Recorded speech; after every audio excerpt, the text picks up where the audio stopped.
This should terrify every single American citizen, and I'll tell you why. TikTok, this is only my opinion. It's purely hypothetical. It probably has zero relevance and is 100% incorrect. I'm just rambling.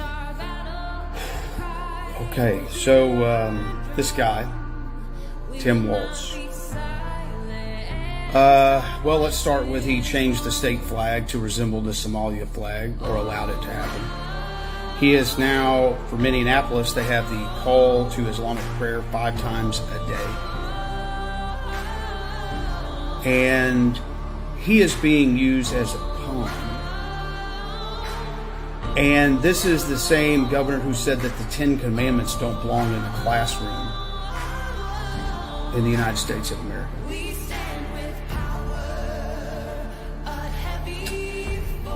The fact that Kamala picked him as his VP, as her VP, should tell you a lot. Do you see what's happening in the UK, in England, in Northern Ireland, in London, Bangladesh? This morning in Bangladesh, there were citizens hanging from the bridges unalive.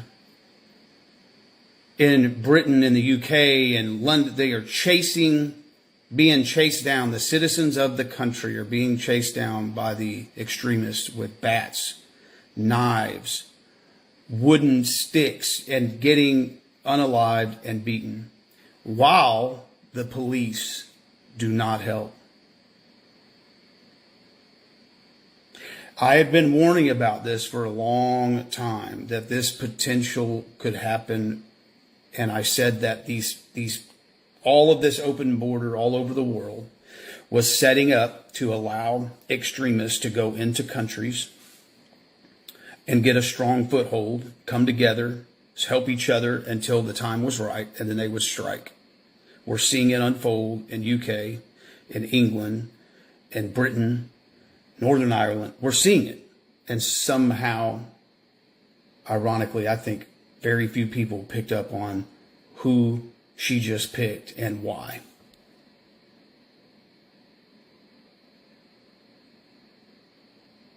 This should, if you're an American citizen and you identify with being an American, that's it.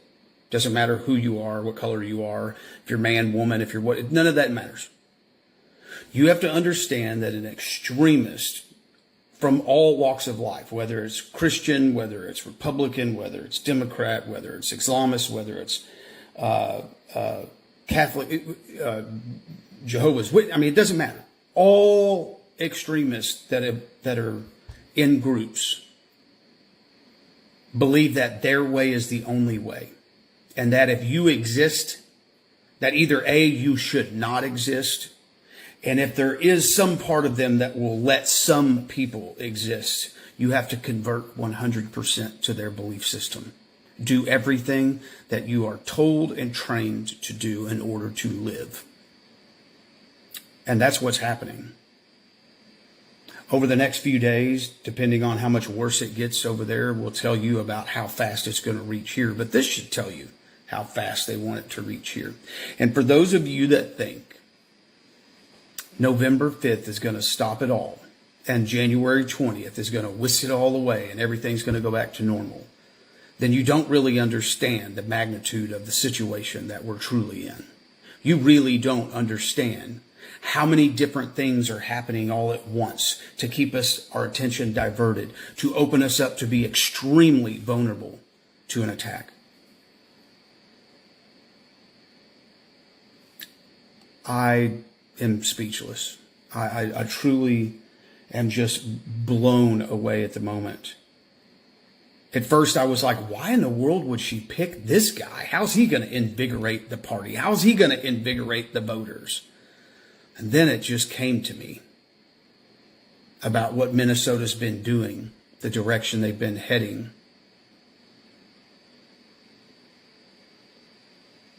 And then what's been erupting in the UK, in Britain, in England, in Northern Ireland, in Bangladesh over the last couple of weeks, watching it all unfold.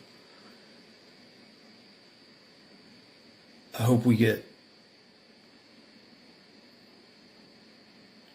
our heads right. That's all. I don't know what else to say anymore. other than insanity is about to strike. That's what I can tell you. Hey, what's up, Rumble and YouTube, Harley Jackson 50. Thank you guys for joining tonight. There's a lot of stuff that I want to cover, so we're going to jump right into it. That I wanted to play, I did that video a little earlier today, and a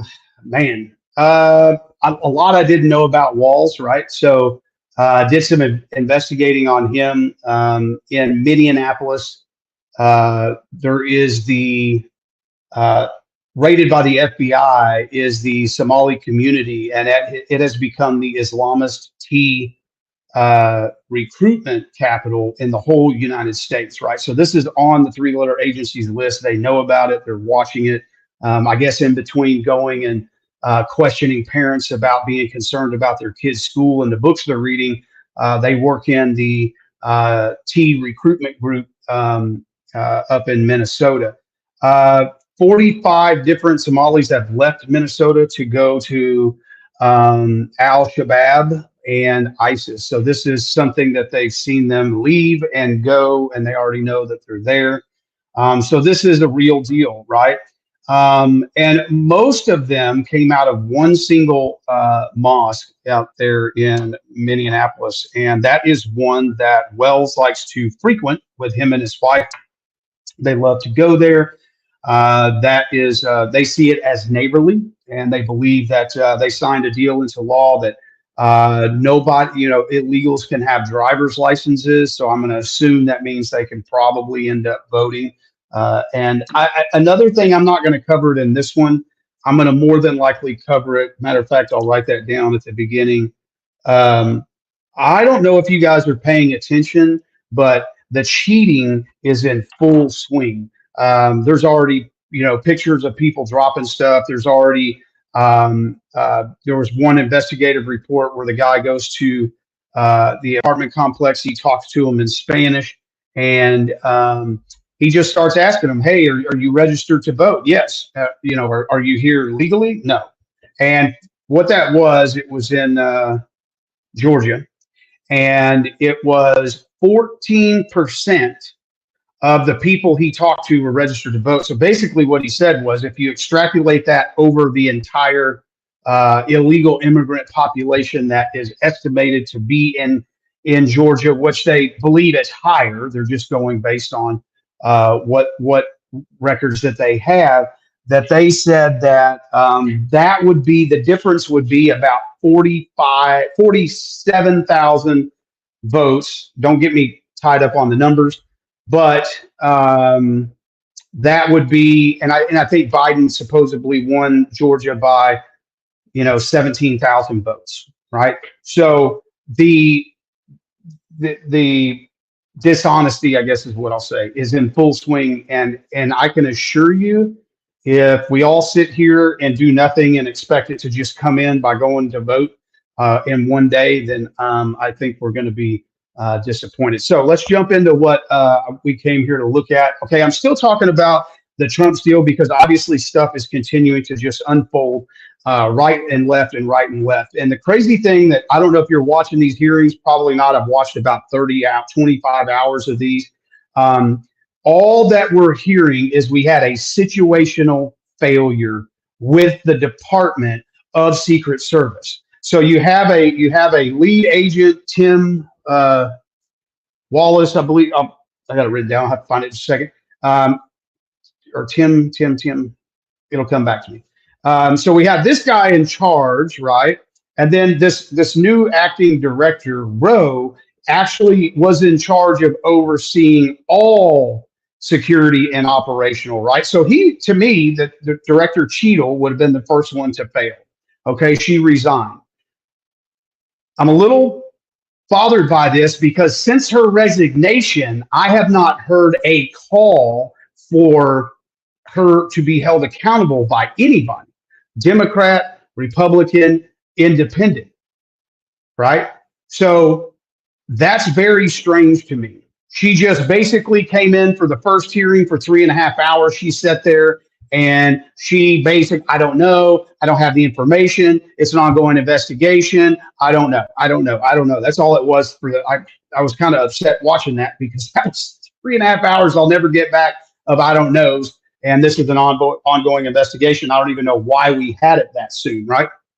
Okay, so she just walks away scot-free. Nothing's going on with that. She's not. I mean, I'm really baffled right now, right? So we move on to this new acting director, Rowe. He's come in and he's also been extremely defensive at times. Now, I will give it to him. The senators have been grilling him, but rightfully so because of what happened. And then the answers that we're getting back are very broad stroke. And so now we have this Tim guy, which his name will pop up, Tim Waltz, I think maybe. I don't know. I'll remember it in a second. But anyway, so we have this guy who we know was in charge of the protective details. And then on that day of the rally, we had a site agent that was in charge, and she apparently is highly unqualified and has never even done a rally before. Yeah. So you have a lady that's in charge of the entire Secret Service operational, which, by the way, is above Butler, ESU, the local sheriff, the state police, all of it. They're over all of it. They're in charge of everything, and she's never done one before. Okay, so that we're still getting told that nothing makes sense, and this is crazy. You guys go over to here and here if you want to see what I'm talking about on the screen. I've got it running over here. So let's take a look at this. I've got some things that I want to go over. And so, sorry, let me get past the commercial. You know, you got to get your commercials in. All right, here we go. I try to clear those commercials out before I start, but then when I come back, they always got to play another one.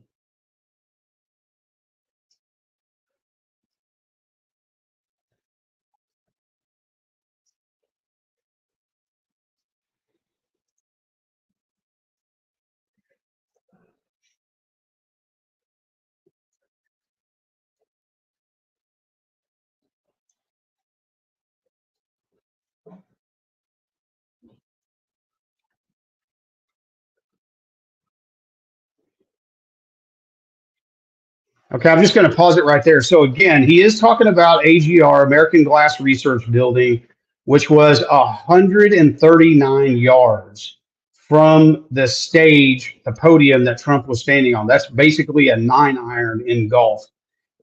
So fact number one, that they're saying that was outside of the security parameter of the Secret Service.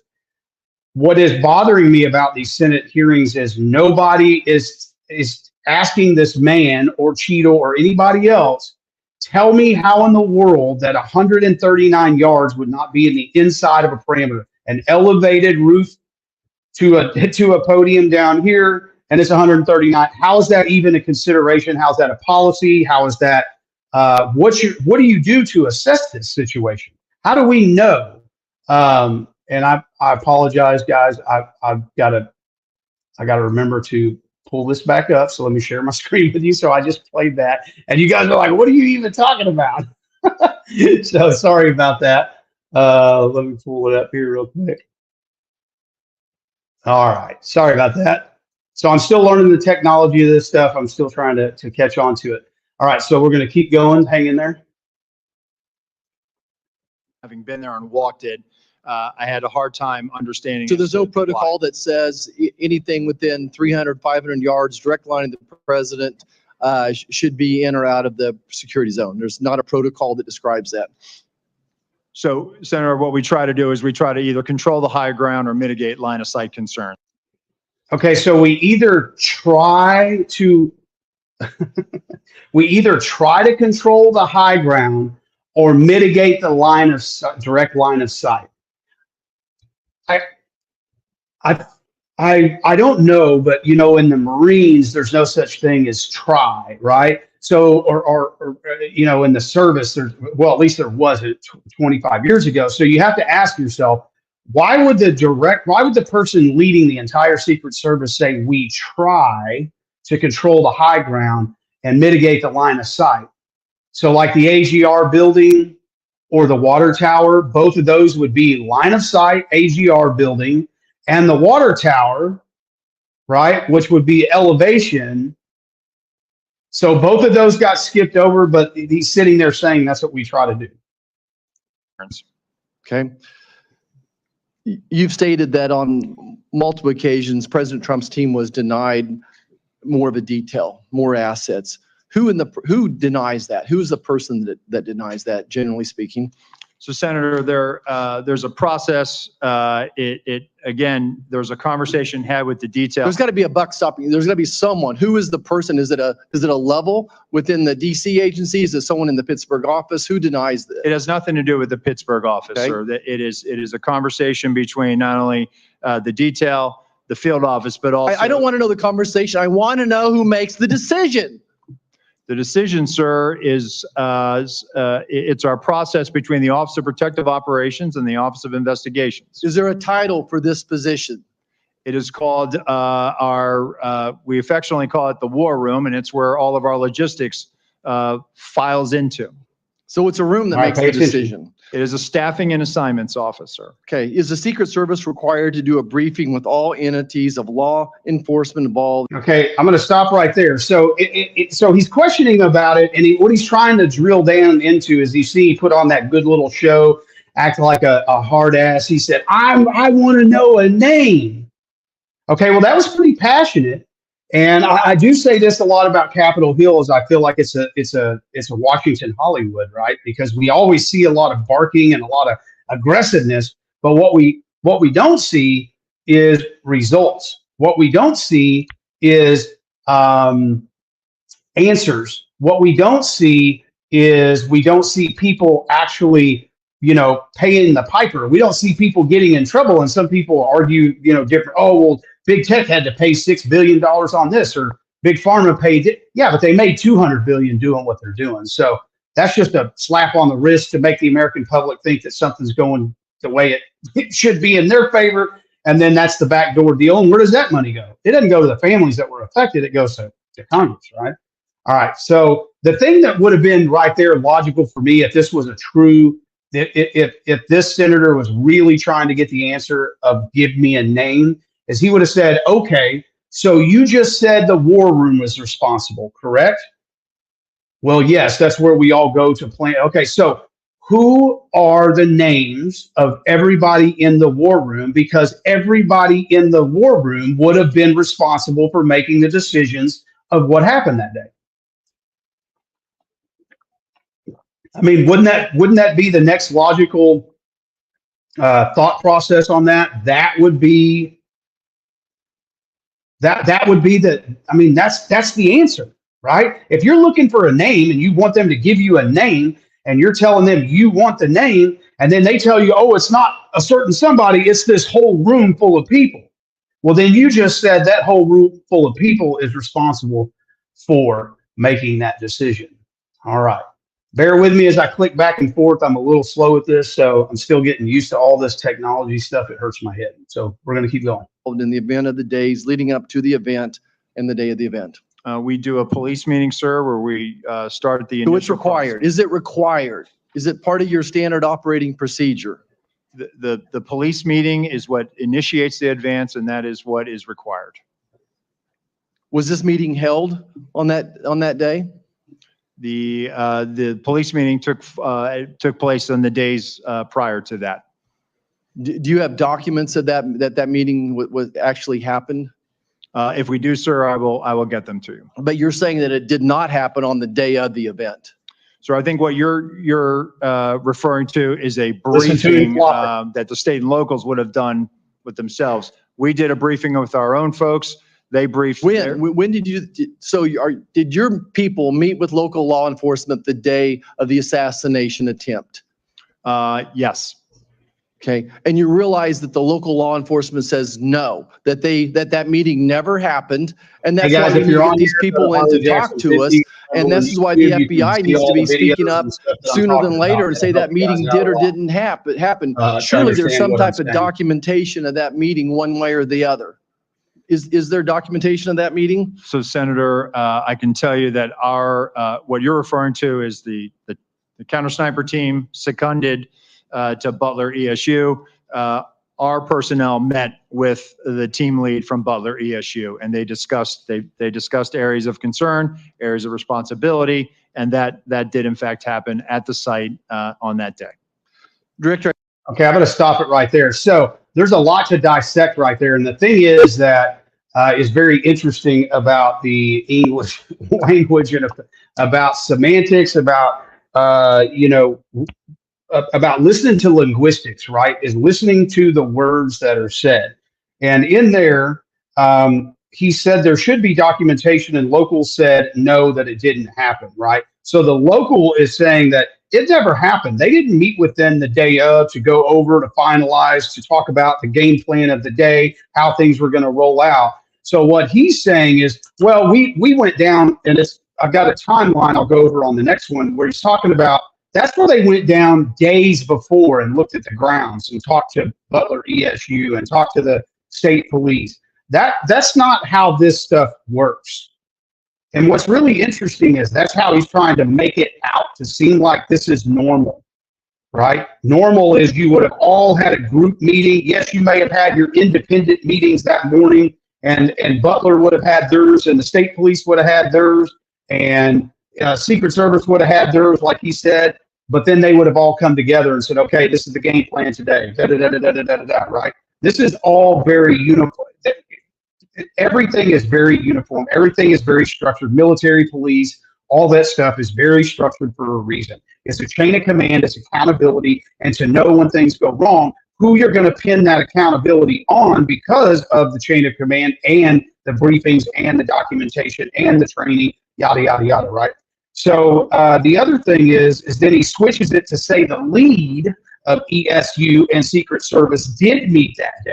Now, I don't know. That to me seems like it could possibly, potentially open the door for, I don't know, those two being in cahoots that day, since only two people met. And let me also remind you that in the beginning, the Secret Service was not sending any SWAT team or any, sniper teams to the Trump rally. In fact, they haven't had any sniper teams at any Trump rallies until this one.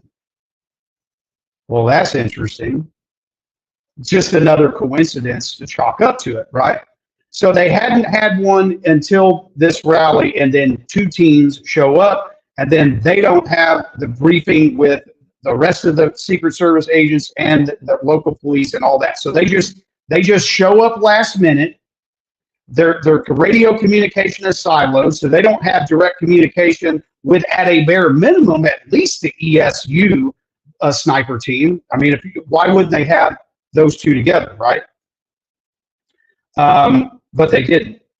So, and the crazy thing is, then Senator Marshall just leaves it alone and moves on to the next question. This is why I say a lot about Dog and Pony Show, because when it's time to really crank down and get the actual answer, they just skip, they just keep moving and go to the next deal. All right, let's finish up the clip. Treasurer, I think you would agree with me that there were multiple individual and institutional failures the day of this assassination attempt.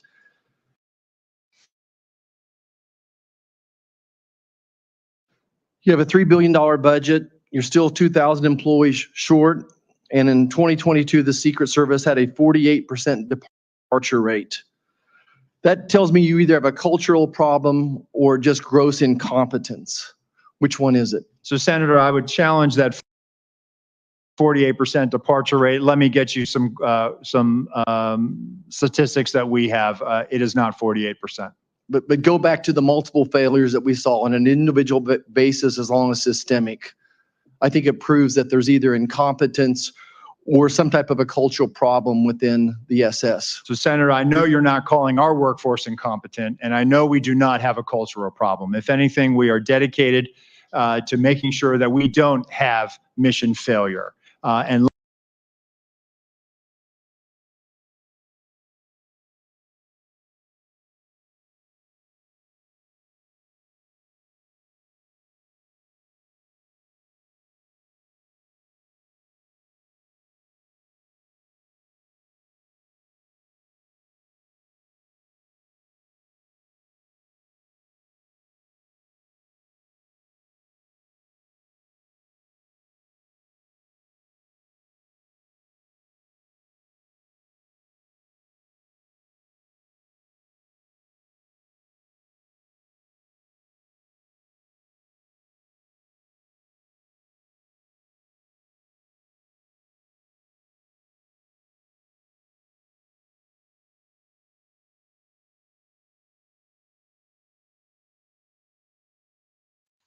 Oh man, sorry.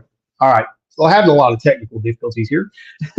Okay, so the demeanor that I was just talking about with Rowe was he was very defensive, and what I thought was very interesting was the statement that he makes right out of the gate after that was absolutely just mind blowing to me because he got offensive. Like I guess Marshall hurt his ego, but he said, "I know you're not calling us incompetent. I know that you're not calling us incompetent. How could you even say that when the whole hearing is about your incompetency and your complete failure?"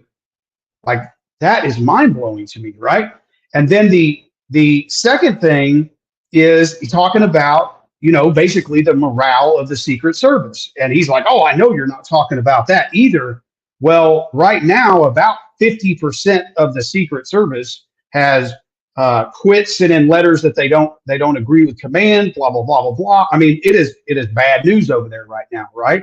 And then he says, I know you're not questioning our mission completeness or whatever." So he's literally like arguing the fact of everything that we're sitting here watching and he's talking about, right?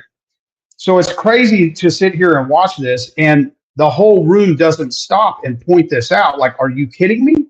Like, that's the whole reason that we're actually sitting here is because of this, right? All right, here we go. I'm going to try not to screw up the controls anymore. So, And let me get you the hiring numbers that we have, because I think you will actually see that, no, we've actually done very well fairly recently with trying to make sure that we have the numbers that we need. Of course, we need more people. Everybody does. But let me get you those numbers, and I think let your own eyes. Would you see. also disagree with me when it's so one of the things I want to mention here real quick is I had a friend of mine call me the other day, and she was really upset about everything that happened, and so she wanted to go join the Secret Service. So she literally goes online and applies to the Secret Service. Now, I am sure that the next phases get, more in depth, obviously. So I'm not saying that this is it. This is only it. So please don't misconstrue what I'm saying. But on the original part, it says that you had to be 18. You had to be willing to move to DC.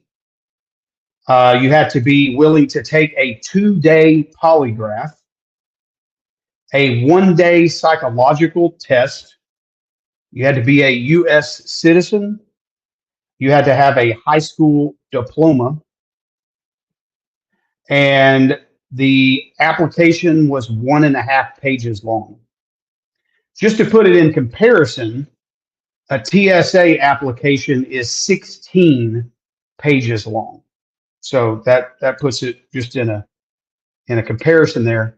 But they're promising us they have not lowered the standards after they've been questioned by dozens of senators about this. They haven't reduced the hiring requirements for DEI, many other things. So it's interesting that this is all that was told to her that would be done to get in the beginning, to get in the door, right?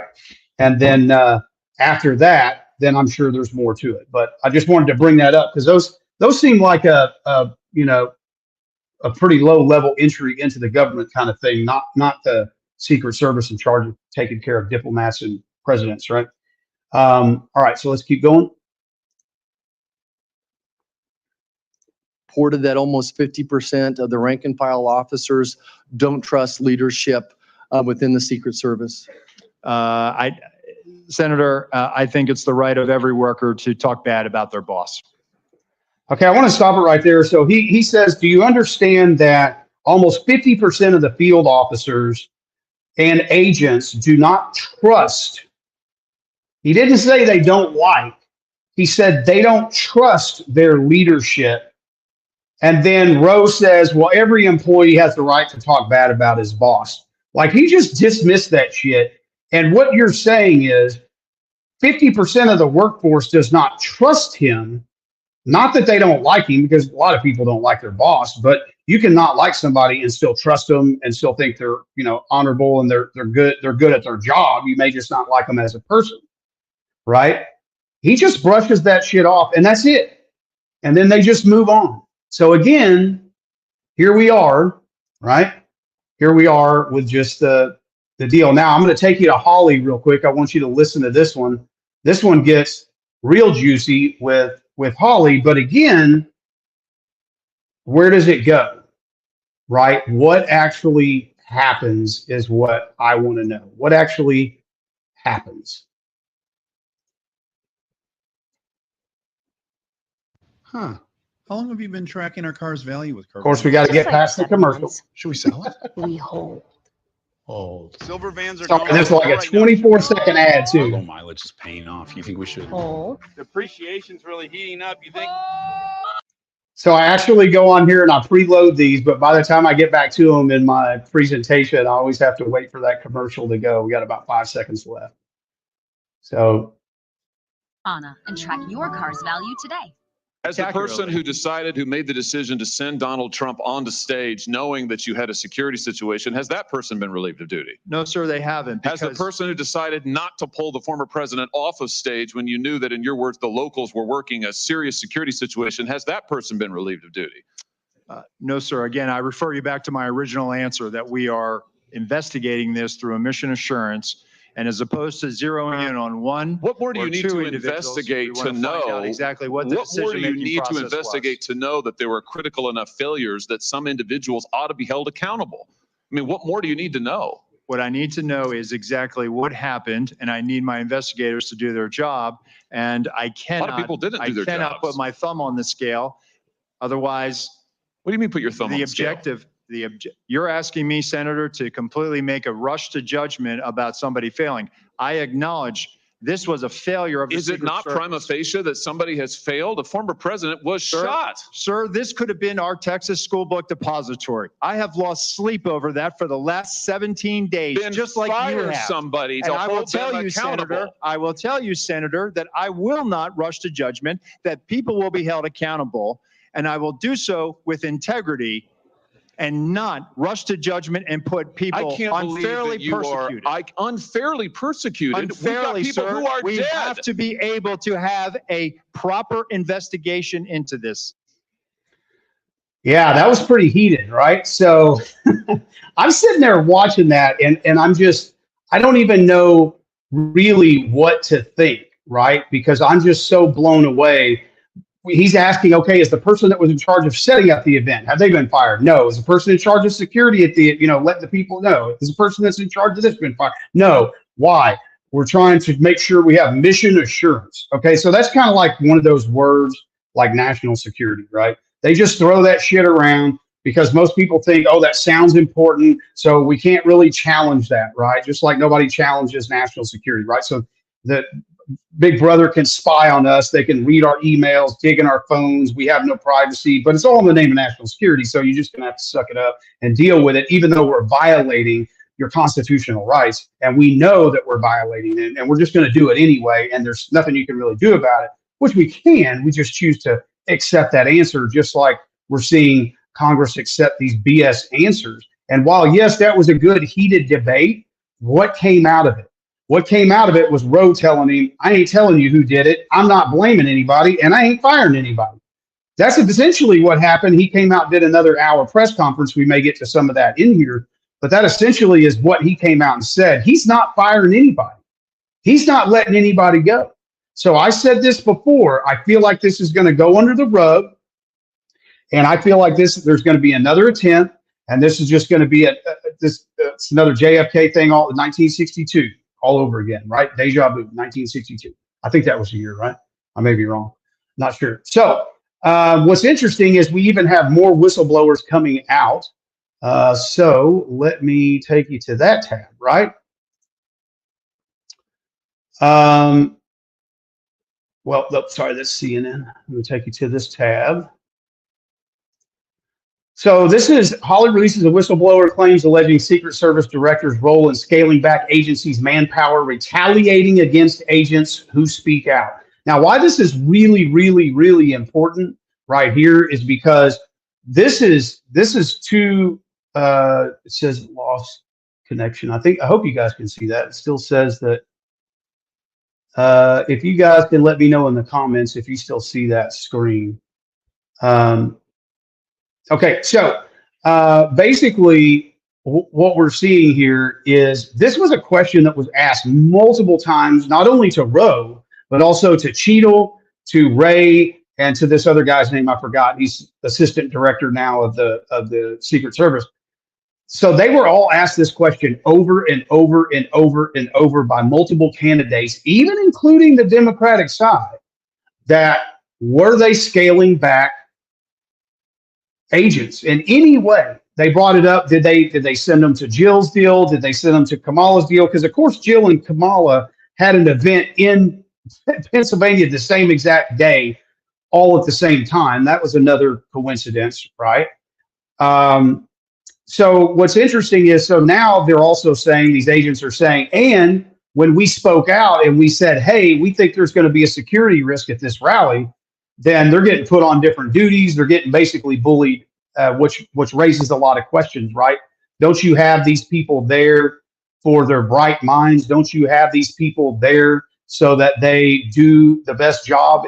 And you know, this is something I said way back in the beginning of this when I started covering it. When everybody was all there that morning getting ready and the sniper teams took their post at 10:30 in the morning, and Trump, I don't think, took stage till 16 or 17:30, then you have to ask yourself, why didn't one law enforcement officer, whether it's Secret Service, Butler ESU, Pennsylvania State Police, the other police department that was there, the sheriff's department that was there, why didn't one of them go, hey, there isn't anybody on that water tower and nobody's on that building right there. Those look like some pretty dangerous spots, right? So you got over 100 law enforcement officers there and not one person, right? At least that we know of yet. Here's another whistleblower. Hawley calls for lead site agent at Butler Rally to be suspended following new whistleblower allegations. And the reason that this happened was because she did not even okay, so when they come in, they're all supposed to be getting scanned. The magnometer, I think, is what you call it, where they're scanning them to make sure they don't have any weapons.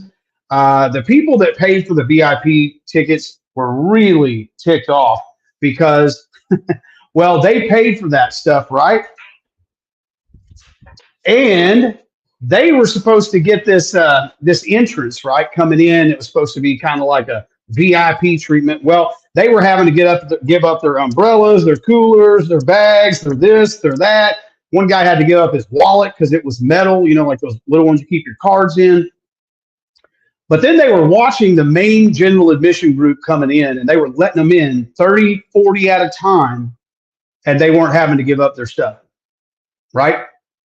So that's why they called for, that's one reason they called, and that's because one of the whistleblowers for the Secret Service is the one that brought this to Josh Hawley's attention. So again, you have people within the agency that are good people. You have people that within the agencies that want to do the right thing, that are there for the right reason. But because of the leadership, they're being told to do certain things, and they're doing it. And the part that I fault some of them at is you're doing it until, you know, shit hits the fan, and now you want to whistleblow when you should have been whistleblowing back when it was a problem before it became a problem, right? Because now it's already a huge problem, and before you could have said something and maybe even prevented this, right? But that's the hard thing about the military. That's the hard thing about the medical field, about the school system, about military, police, these three-letter agencies, is this ranking system. And when people are above you, if you want to challenge them or go against them, or you want to do something like that, they literally, with a stroke of a pen, they can rewrite your whole career, right? So basically, there was another one I wanted to go into. I'm going to skip over that because I think it's, you know, oh, no, actually, I do want to go to that. Let me pull that one up real quick. Let me start that one.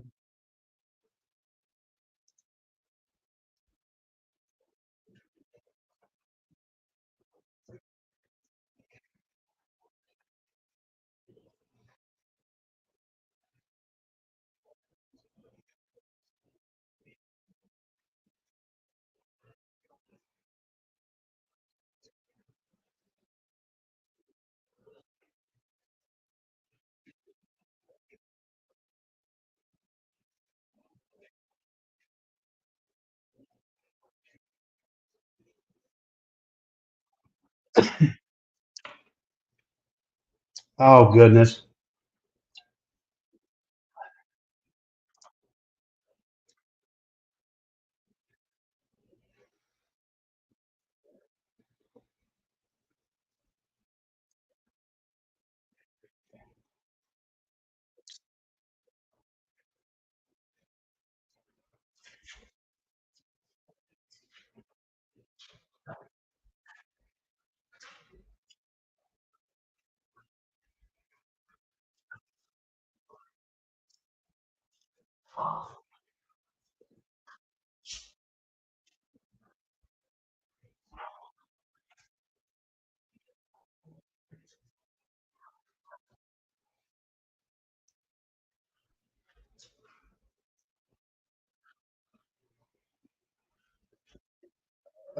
So y'all aren't able to hear the video at all?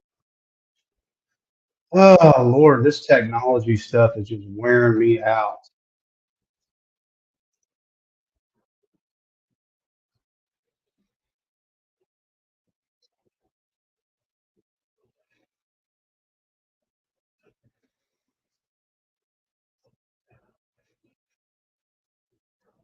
Okay, so basically what he was doing, all right, so basically what he was talking about there was that the time frame that was going on, they knew about it 90 minutes before, and then they lost sight of him from 6:02 to 6:08. And you know, they keep saying that he was suspicious, not a suspect, right?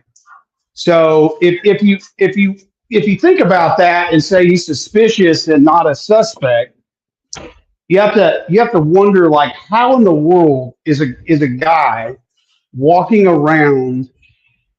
So you're not able to hear the video. Technology is something I just cannot stand, right? I cannot stand it. I'm going to stop it and I'm going to reshare it again. Maybe it's just going back and forth to so many different deals there. So the thing that really gets me about this is the consistent and constant how they keep saying that it was suspicious, right? So this guy's walking around with a rangefinder at a rally. I mean, that's not suspicious anymore, right? A pair of binoculars, okay, that's kind of suspicious, right? Because it wasn't that big, so you wouldn't really need binoculars. But a rangefinder, and then the way they're playing it off is, well, it was a golf rangefinder. Okay, whether you're using a rangefinder to find a golf ball or a target, it doesn't really matter. I guess, you know, one may have a name for a golf company on it, and the other one has a name for an ammo company or something. But these people know what that would be used for. So the fact that they're acting like, oh, he was just a suspect at that point, it wasn't, or suspicion at that point, he wasn't a suspect. And the bottom line is, when they lost sight of him, and then it should have became super suspicious. And then the first police officer, and by the way, they had 4 suspicious person people that day during the entire rally. There was 4. So he does know the answer to that question. He just didn't answer the question.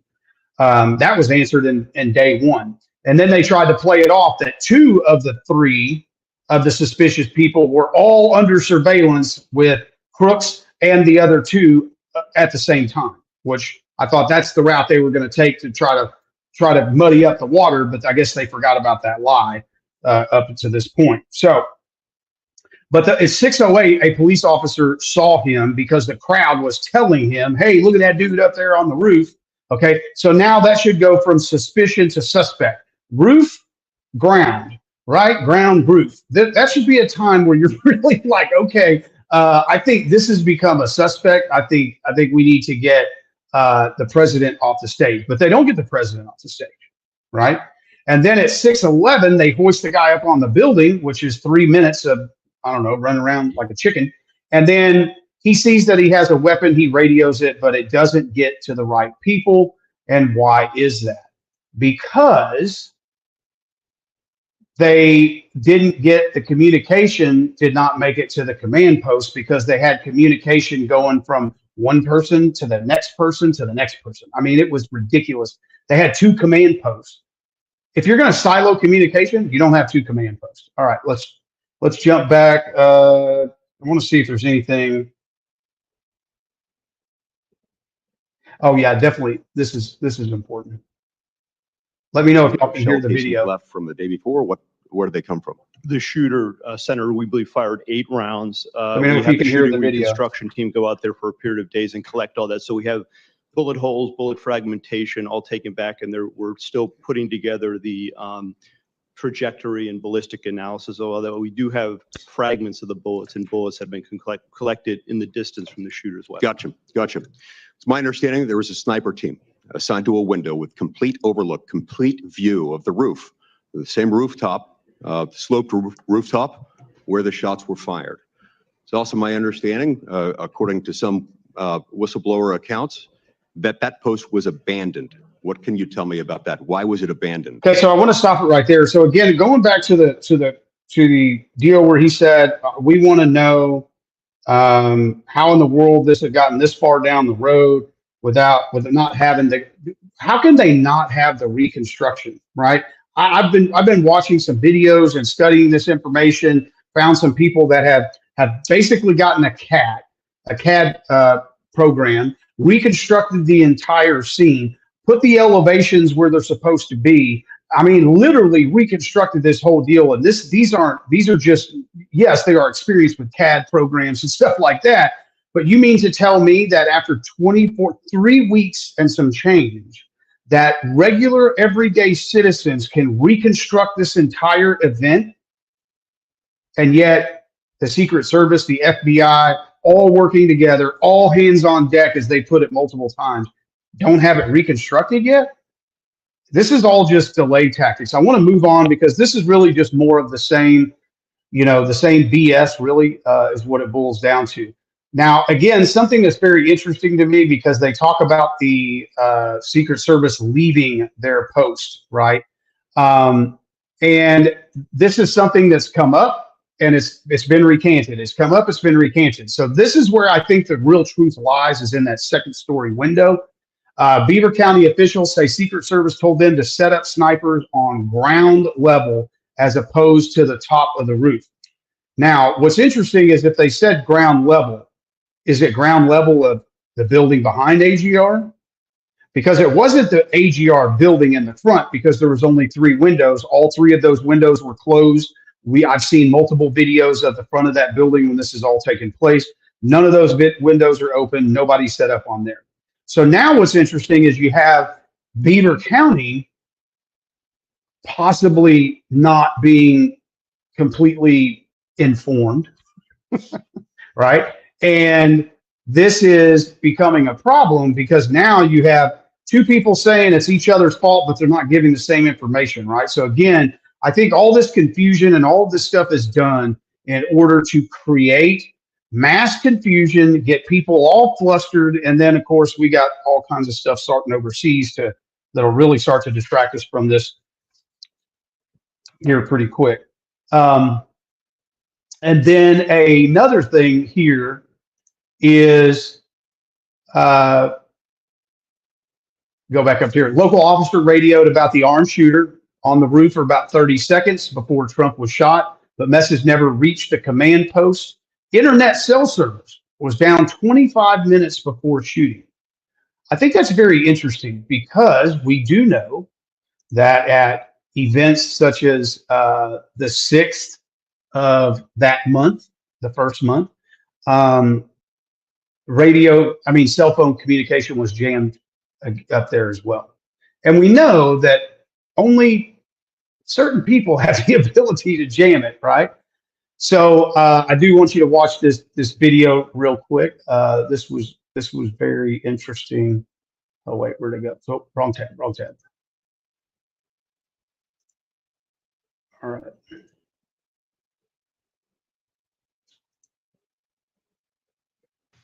We didn't have access to certain information, not by anybody's fault.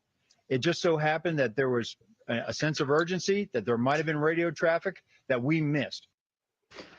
Might have missed. Well, it's so much worse than Secret Service originally let on. The Washington Post is reporting that to get important urgent messages about Mr. Crooks to the agency, a local commander had to pick up the cell phone and call a state trooper who would then tell the Secret Service, like a game of telephone tag. This happened 3 times that afternoon, including when a local counter sniper radioed about a young white male lurking near the AGR building at about 5:42, and that they had then lost sight of him. It even happened when 30 seconds before Trump was shot, a local officer radioed the command center that the shooter was on the roof and armed. Well, that message never got to the Secret Service command post. Joining me now, Frank Loveridge, former Secret Service special agent in charge. Frank, now, apparently in Butler, Pennsylvania, cell service can be quite spotty. And in some instances, it did not work at all. So how does the Secret Service usually set up a command post that is so far from the local police, especially in those more rural areas where the cell service isn't great? Well, Laura, let me thank you for having me on tonight. First thing I want to tell you is the proper protocols is to have one command post, a security room in which all assets are in that room with radios ready to transfer any information that might be critical. So we get situational awareness real time. And that didn't happen. Sensitive and critical information should never be passed on a cell phone. Because of one thing, when you're not paying attention, when you're typing a message, sending it and getting it to someone that has to pull it up and read it, that's too much of a delay in time when you have critical information that needs to be passed. And it's a common practice to make sure that everyone's there in that command post to pass that information on. All right, so everyone's used to like seeing Secret Service with their earpieces, and that's what we see. We say, oh, we feel better when we see people with earpieces because we feel like they're getting information. But it all can't come in at once, correct? It has to be funneled through one channel. It does. But if it's not, then what happens? Well, our network is an encrypted network and it's internal. We're not getting information passed from the locals. That's why we depend on them to pass the information to us at one central point. Hey, look, at 4:26 p.m., we knew this guy was a special interest. And then at 5:42 p.m., it basically became more important to see him because he's using a rangefinder now to sight towards the stage. So Secret Service should have had information, or even our counter snipers. The U.S. Secret Service counter snipers and the local counter snipers were not communicating, according to acting director Ron Rowe. So that's a huge problem and breakdown on that. And then what happened is we lost the individual for 20 minutes. Well, Frank, I have to just share this issue with the text messages, which I just only saw. They were trying to text out a photo of Crooks, and that wouldn't go through at about 5:47. It says, units be advised, internet and cell service is down. Another officer on that channel said a minute later, your picture is probably not going to go through because I don't have any service. That was a sheriff's deputy at 5:49. Wow. That's why we don't rely on that. We don't rely on cell phone coverage because you can't trust it. You need to get it over the radio and get it to the people that need it quickly. Okay, so that is a former guy that's been in charge of this stuff. He knows exactly what the protocols are. He knows how this stuff is supposed to operate.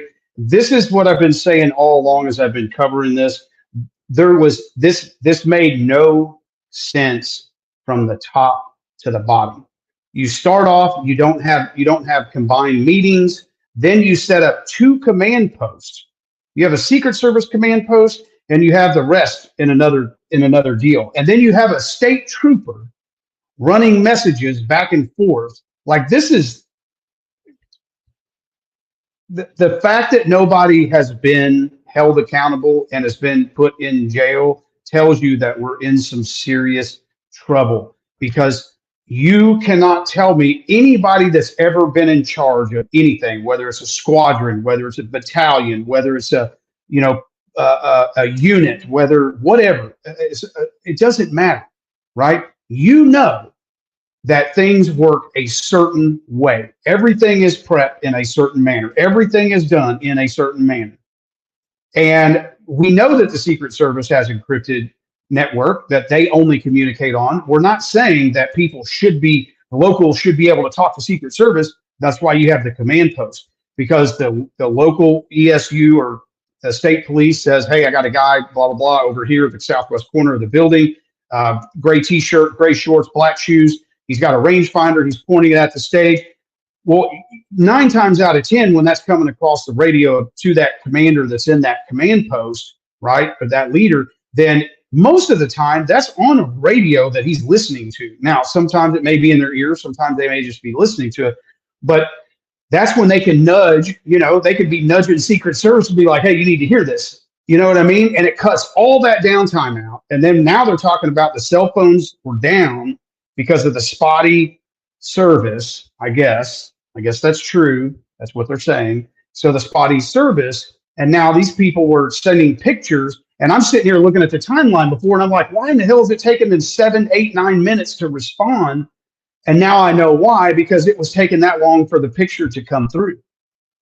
Isn't that crazy? So, I mean, just lots of this. Again, this has never made sense from day one, and now it's really not making sense. You know what I mean? Okay, so one of the things I want to debunk real quick. Let me pull this picture up. I've seen this going around a lot. This is talking about, oh, this was the muzzle flash coming from the second story window. Let me know if you're seeing the screen, because it's sometimes I get these warnings that say y'all aren't seeing the screen. So just let me know if you're looking at the picture of this. So this is a muzzle flash in a tin barn through a window. That is correct. But guys, if you go look at the building, it's a cream off-white. So this is a silver building. It's clearly not the same building. And of course, people are passing this around that this is proof that the shot came out the window. So I just wanted to debunk that real quick, because I think it's important that we debunk a lot of this stuff that is not true, because it's just vitally important that we're not listening to the wrong stuff. Okay. So I'm going to play this for you real quick.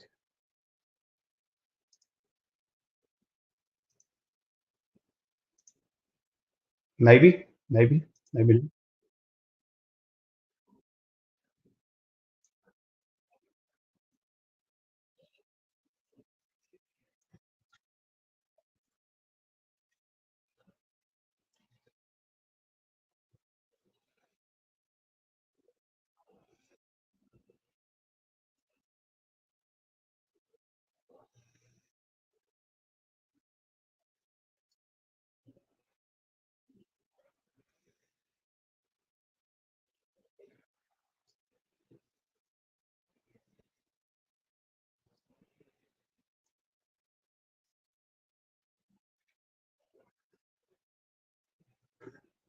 So I keep saying that deja vu of 1962. I hope I'm getting the date right. Of course, I'm referencing JFK, but so basically what's happened is this dude got transferred. Nobody knows where, or they got transferred. Nobody knows at what time. Nobody knows by what means. Then the autopsy's done, and then it's given, and then nobody knows when it was done. Nobody knows when it was completed, and then all of a sudden, nobody can get their hands on the autopsy report. And I'm fixing to tell you why. And this smells like cover up, like nobody's business. So here's the results of the autopsy being publicly released get muddled. Apparently, the Commonwealth of Pennsylvania mandates that Allegheny County must release full autopsy reports to journalists and the public. Okay, that's good, right? So that means the public and the journalists should be getting this autopsy report. Not so fast. When requested by Ablechild, the Allegheny County Medical Examiner's Office refused to release the autopsy because the autopsy was completed and commissioned, that means paid for, by Butler County, and all information relating to the case must go through Butler County. Because Butler County paid for it, they paid for the autopsy, Allegheny County cannot make public autopsy, the records public. So listen to what I just said.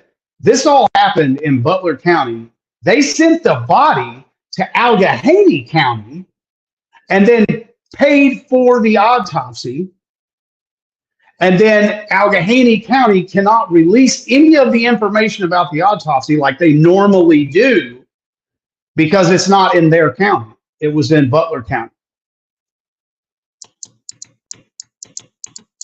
So through great efforts that were made, Abelchild could not find any change in Pennsylvania law regulations that exempts release of Allegheny County autopsies because another county paid for it. So they're saying that they can't give out the records or they can't give out the information of the autopsy, and there is no law or regulation that says Allegheny County can't. So they're literally making that up. Furthermore, the Butler County coroner will not release the autopsy to anyone other than the next of kin, which the only thing we've heard from Crooks's dad is he's got to pee when he's on camera, right? And legal representatives, falling back on a single court case, Penn Jersey Advance Inc. versus Grimm 962. The right to know laws in Pennsylvania apparently mean nothing. And apparently you can make up a law if you want to, right? So furthermore, is anyone surprised that the autopsy is apparently a Commonwealth secret? Nothing regarding the physical evidence surrounding the case has been made public. So the Butler County coroner, who may or may not have a medical, legal, or investigative background and usually is in an elected position, has some explaining to do, right? So this is just absolutely mind-blowing. I mean, this is mind-blowing. So they're saying that there's a law that prevents them from releasing it. They're not releasing it because of that law or ordinance or whatever you want to call it, but yet there isn't one. And then they're just refusing because they said, Butler County says we're only going to give that information out to the dad, which has went completely silent, or some kind of attorney for the family, right? So, I mean, I don't know what more you have to, what more you actually have to do to show that this is just a flat out cover up, right? There's a whole nother hour that I would want to go through that the Secret Service came out. They held an hour conference. I may or may not cover it next because we got a lot of stuff to cover coming up. We got all the stuff happening in the UK, Britain, Northern Ireland, and we are fixing to see a lot of radicalness in this country here. Everything starts over there first and makes its way over here. If you remember the COVID, all that stuff started over there and then it came over here, right? So we need to be very awake and paying very much attention to what's going on. We saw the huge drop in the stock market, and you're going to see them play with that a lot, right? So that's a good panic button to get everybody panicked in society. But I'm telling you, it's coming. And when they yank the bottom out of it, it is going to happen literally overnight.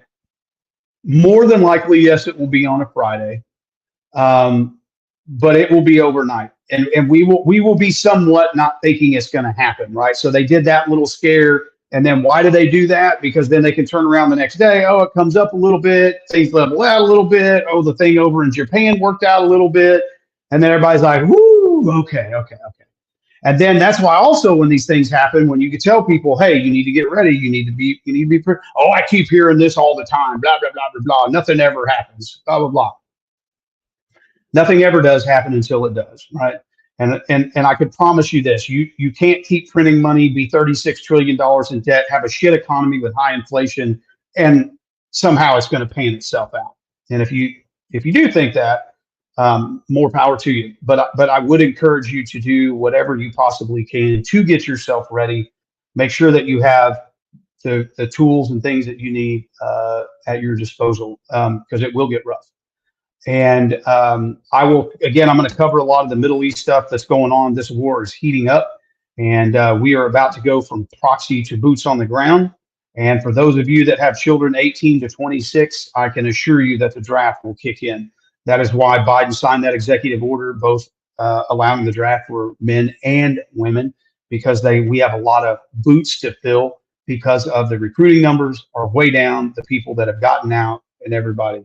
Like Joseph says, nothing is going to happen. That's because, we're just spoiled Americans that have somehow made it since the last World War that we had to go through. And most people in this society didn't do anything in Iraq or Afghanistan. So, they've lived the comfort of sitting on their couch and calling Monday morning quarterback their whole life.